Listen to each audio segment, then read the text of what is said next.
Can't you see the horizon of changes? Let's stop here while I think we're ahead, because when we get there we'll be strangers. They left without us, but it doesn't mean much. We'll get there by dark, you can trust me. We'll get there by dark, you can trust me. Yes, we'll get there by dark, you can trust me. Hello, my name is Bruce McDermott, and I'm running as an independent with the independents, all seated around this table. And we'd just like to have a discussion and tell you why we would like you to vote for us. We have some new ideas, we have some improvements. Basically, we feel that Groton has gone in the wrong direction, and the town council has taken us there. We'd like to rectify some of those things, and that's what we're going to mention to you today and talk about. I'd like to introduce Lauren Gauthier on my left here, and she's going to say a few words. Hi, so my name is Lauren Gauthier. I'm the chair of the Groton Independents here. We formed from across the political spectrum to address some of the concerns that Bruce highlighted briefly that we'll go into more depth here. To my right is Scott Westervelt, Bruce McDermott, Bill Furgueson, and Genevieve Cerf. And I think what we want to talk about a little bit is how the four pillars of the Groton Independents, accountability and transparency, community-centered policies, fiscal responsibility, and environmental leadership, how we will be applying those to many of the issues that have occurred here in Groton, and some of our plans for what we'd like to see moving forward, what we think needs to happen in order to continue to grow Groton in a responsible and productive manner. One of the key concerns that kind of is, I think, the underlying basis of all of our pillars is responsiveness to the community. And so we want to start just by talking about that a little bit. There's a number of different incidences that have occurred over the past few years, or in some cases that haven't occurred, that we think should have been implemented policies, for instance, that would have helped Groton taxpayers, Groton residents. And I think, Jen, would you like to start talking about the fiscal responsibility aspect, right? Would you like to talk about the reevaluation of properties and what we could have done better to prevent some of the tax hikes on our families?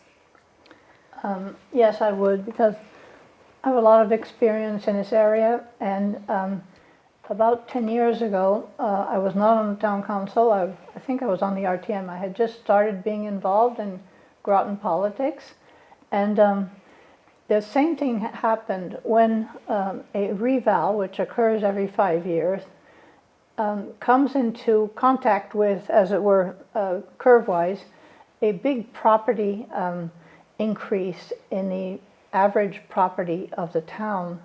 Then the reval hits everyone with an evaluation of their properties at the top of the residential market. And typically it raises everybody's residential property value, but it does not raise the business and industrial property values as much. So the tax burden shifts much more to the residential area and less to the business and industrial area. In fact, 10 years ago, they were actually going to pay less. The state had instituted something called a phase-in of the revaluation values, which means that if your property was up by, say, $10,000, that you could phase in, if you phase in over the next 5 years, the next reval, you would take your current property value and add a fifth of that 10,000. In other words, you would add 2,000 more every year, then 2,000 more, 2,000 more, and 2,000 more, till you got to that final revaluation value, and then the next revaluation would take place.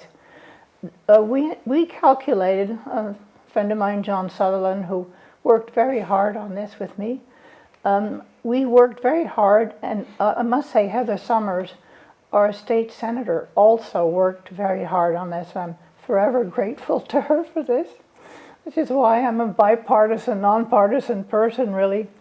we finally convinced the town council to do the phase-in, and it saved residential taxpayers millions of dollars.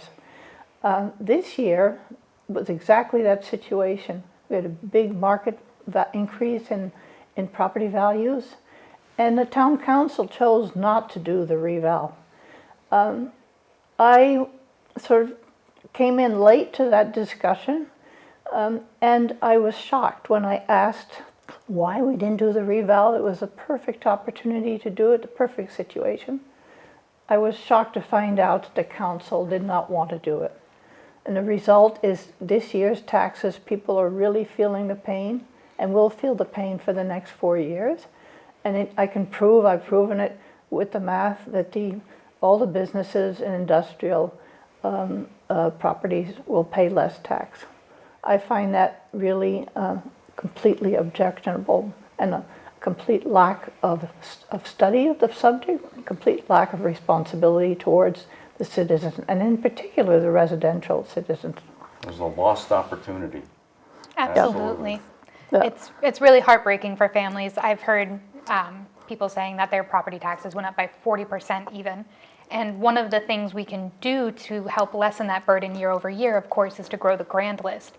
I think a lot of the time we see growing the grand list, adding businesses, folks who are in political positions try to get the big jackpot every single time. And that's not necessarily the most responsible way to do it, especially when it comes into conflict with the plan of conservation and development, when it comes in conflict with environmental concerns, and of course when it comes in conflict with the community. And that's something that we saw with the Mystic Oral School development, right? And the result of that disaster, which I don't think we need to rehash here, but the citizens spoke out. We were not happy with the way that the development reuse was happening. A committee formed, started a new policy, and that was ultimately dashed by the council for, it appears, no other reason besides petty personal politics. And what that puts Groton at risk for is to have more bad developments come in, trying to chase that big buck. And we really need to go forth with a policy that's going to protect taxpayers, it's going to protect the developers. We're going to have contracts that are results-based. We know what we're getting for the money we're putting in. And, it's responsive to the citizens. They have to live there. They were there first, and it's really them who know their neighborhoods best and what that impact might be. I think it's fair to say that everyone here at this table is very pro-business, pro-development. We understand the importance to the community. And what I'd like to hear a little bit more is from Bill, who has that great business background, talk about what kind of developments, something that the Groton Independents might support. So what we really feel very strongly about is developing appropriate development, not home run development that's appropriate for each neighborhood, that will have the input of the neighbors who are living in that neighborhood, so that when the final developer is picked, the final developer has a plan, the neighbors have a vested interest, feel involved, and feel like, yes, this is what I want, and this is going to help keep my neighborhood Groton, not make it into Las Vegas. Just make it into something that they're proud to be a part of. And we all feel very strongly development needs to happen. I personally feel very strongly that there's a lot of EB employees that are going to be coming in over the years, and I want I want EB employees to live in Groton, work in Groton, socialize in Groton, and I want to have appropriate development for each neighborhood, so that when they move into these neighborhoods and move into the various sections of Groton, that they feel they're part of a community and that they're proud to be part of it. And so that's the stance about our development. We don't need a home run. We just need small ball development scattered throughout our great town. Right, we're building a community, right? Piece by piece. We're not trying to slam dunk huge developments for the profit of. And what we don't want is to have something sprung on us and have to have citizens join together and fight our own town for something that they shouldn't have done to begin with. Absolutely. which has happened with the data center, Mystic Oral School, short-term rentals. Even Bradford Manor has become a problem because it has not been taken care of as it should have been a long time ago. I think that we are a pro-development group. We realize that development has to happen throughout the town. Otherwise, I mean, if the town doesn't grow, then the town it shrinks, obviously. So places like the Mystic Oral School, the plan there was a bit far-fetched. It was a lot far-fetched. But we do know development's going to go there. And I know the developers are still, in contact with the state, hoping to get that property so that they can develop it. We just need to be cognizant of what's going in. The neighbors need to be considered during any development plans. They need to be able to talk about that. And we want to make sure that it's going to be reasonable development. It's got to be reasonable, and it's got to fit in with the plan of conservation and development so that we get something that amplifies our area as opposed to overgrow it, I guess. So I think we touched really nicely on kind of the fiscal responsibility, affordability. How do we get to a place where Groton is thriving but still affordable for families? We also talked a little bit about being much more community-centered in our policies, collaborative government. We have those two other pillars of our platform, the environmental leadership and the transparency and accountability. And I can start talking about those if you like. Would you, or if you'd prefer, one of you want to jump in? Well, I'd like to mention one other thing too. Of course. People that are watching can see this is a pretty congenial, convivial sure. group. This is in sharp contrast to what's going on in the town council now. A lot of acrimonious debate goes on, a lot of points of order. The meetings are interminable because of this and hard to understand. We don't want any part of that. We won't. It's just far from our consciousness. So we agree on a lot of these things that we're talking about here as a group, and I feel certain that were you to elect us, which we would hope, you would not see the kind of antics that currently occur on the town council. That's a really good point, and I think that leads into the accountability and transparency aspect that is part of our platform, where we are looking for a council that can conduct business in a adult-like, responsible-like manner that doesn't leave any question about how decisions are made, how certain agenda topics end up in front of the council. Really, we shouldn't be spending $90,000 a year on FOI disputes. That's something that's currently happening with the council, and a lot of that is because we're not able to get through a meaningful dialogue at the council meetings, so folks are left to petition our own government for information. That's really a disgrace, and we can talk a little bit more about that in terms of the fact that citizens' petitions have been limited to once a month. Oftentimes that leads to huge crowds, which restricts every individual's ability to speak for 3 to 5 minutes. The 3 to 5 minute rule has been put onto counselors themselves, so they can't actually get through a meaningful kind of back and forth dialogue about really, really important subjects. And there's no response. And there's no response So to citizens' petitions. And I mean, Scott, you have to deal with some of these antics as the minority member of the council. It's currently run by Democrats. Would you like to speak to some of that pain? I guess when I first got on the council and we were listening to citizen petitions, first off, citizens only being allowed to speak once a month, to me seems kind of ludicrous because we are the people's representatives and we need to hear what they have to say. Yeah. And It used to be twice a month. Let's remember that. And so, but also citizens have a right to be heard and they have a right to hear a response. Now, I recognize that we are governed by Robert's rules. However, we're also governed by our own rules committee.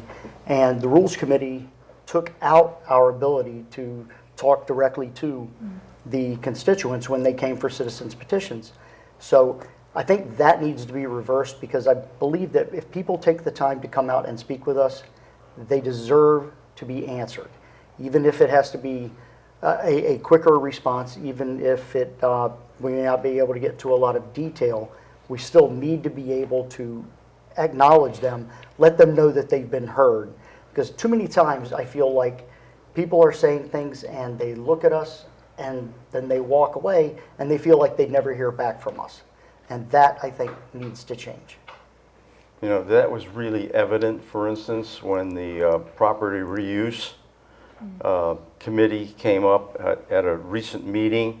There must have been 15, 18 people that spoke in favor of what the committee came up with. And as a consequence, one of the counselors just reverted to an earlier plan that they had and just hijacked what was being done. And as a consequence, all of those people that spoke in favor of that particular plan went for naught. This town council just does not tolerate dissent. That's really what it comes down to. And that's just absolutely the wrong way to be. We need empathy for the people. Absolutely, I think you're correct. It's really disgraceful to see a number of topics, right? So I'm very close to the Property Reuse Development Committee, being on it and helping write that. There had been about 24 folks who had come out and written letters of support, spoke at the meetings, spoke at RTM meetings. There was exactly one person who spoke against it, and they really didn't speak against it.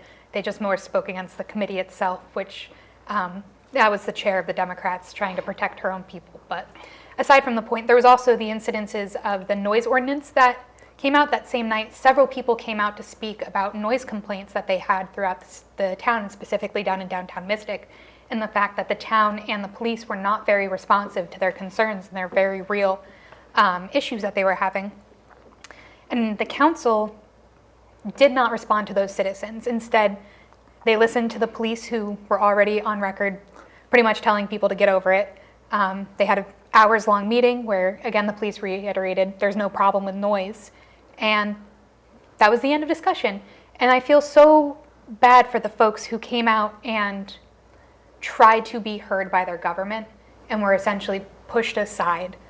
That's something that's on our platform specifically, is to develop noise ordinances in addition to light pollution ordinances, which has a big effect on our environment as we move forward. And as we talk about development, we need to be conscious about how we're impacting our neighbors and how we're impacting the environment around us. Jen, you look like you're ready to jump in and say something. Yes, well, I'd just like to say, in case people hadn't noticed, we had 3 town council meetings. That means 3 months in a row, where citizens' petitions went on for, I believe, about 2 or 3 hours. There were so many people speaking, 3 months in a row. And then they had the town council meeting. And poor Scott, who has to get up really early in the morning to get to work. And he was the only Republican, so he was on all the committees, of course, as the minority person. But poor Scott had to stay up for 5 hours, every town council meeting. And he really didn't think he had it in him anymore to do it. So I convinced him to vote with us, because I said, we're going to do the right things for the people, because we're going to listen to the people. So you won't have 3 hours of citizens' petitions, and you won't have another 2 hours of the councilors bickering with each other over the rules and trying to curtail the right of the people to speak. And I think I finally convinced him, because he's here today. And by the way, he grew into being a wonderful counselor, and I'm immensely grateful for him jumping in 2 years ago and jumping in again. It's heroic on his part to do this, because he suffered so much in the last 2 years. So thanks again, Scott. Heroic maybe a bit. In public. And thanks, I'll admit, some of the meetings thanks to your were- wife for going along with it. Some of the meetings, they were long. But I will say that I've learned a lot from doing them. Oh, sure. And I've learned a lot about how the government works. I've learned a lot met a lot of nice people. And I am more, I believe, cognizant of the problems that we have in the town. And That's my desire. I want to try to make things better because we deserve better as a town. And I think as this group, we can give the town better. Absolutely. But I'm not complaining about the time I've spent. I'm not, some of the nights have been late, but you know what? I get up, go to work the next day and keep going on. It's Right, what we but do. we It's what do. live in this great town, and we want to. That's why we're here. So we want to do what we can to continue this town prospering and moving forward, and be better. Want to preserve it. And we Right. want to do everything possible to listen, because who better knows what the town needs than the people that live in this town? And that's Right. that's our main point for being before you today, and hopefully getting your vote in November. Right. So we're looking to provide Groton better leadership. We believe Groton deserves better leadership. We all have been longtime leaders in our community.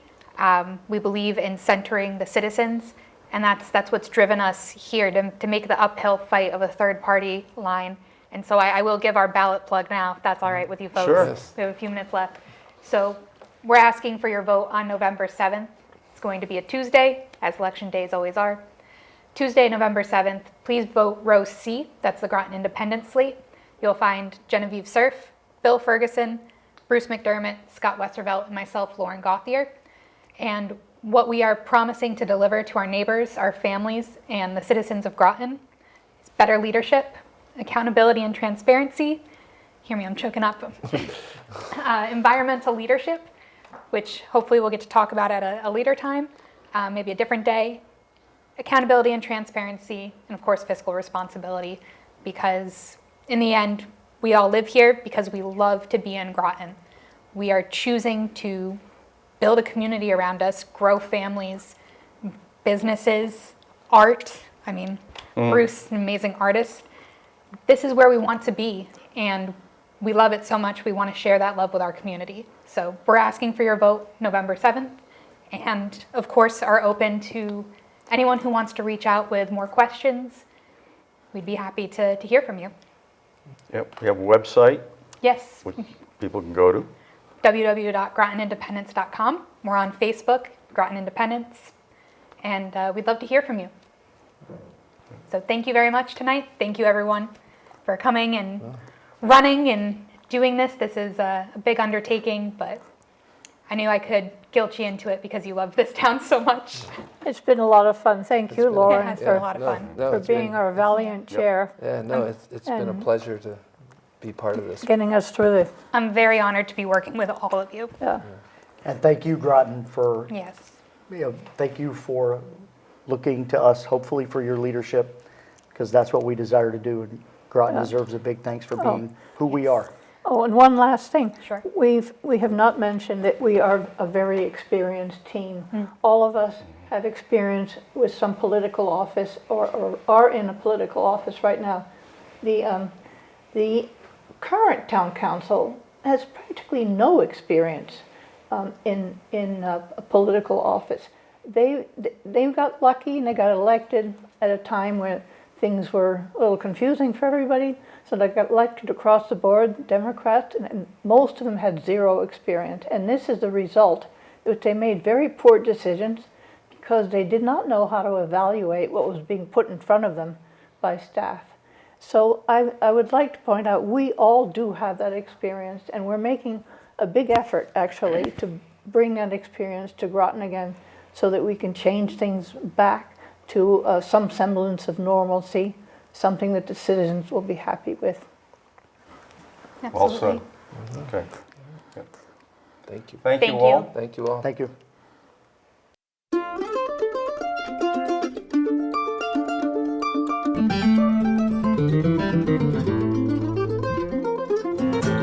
Where do you think you're going, my friend? Can't you see the horizon of changes? Let's stop here while I think we're ahead, because when we get there we'll be strangers. They left without us, but it doesn't mean much. We'll get there by dark, you can trust me. We'll get there by dark, you can trust me. Yes, we'll get there by dark, you can trust me.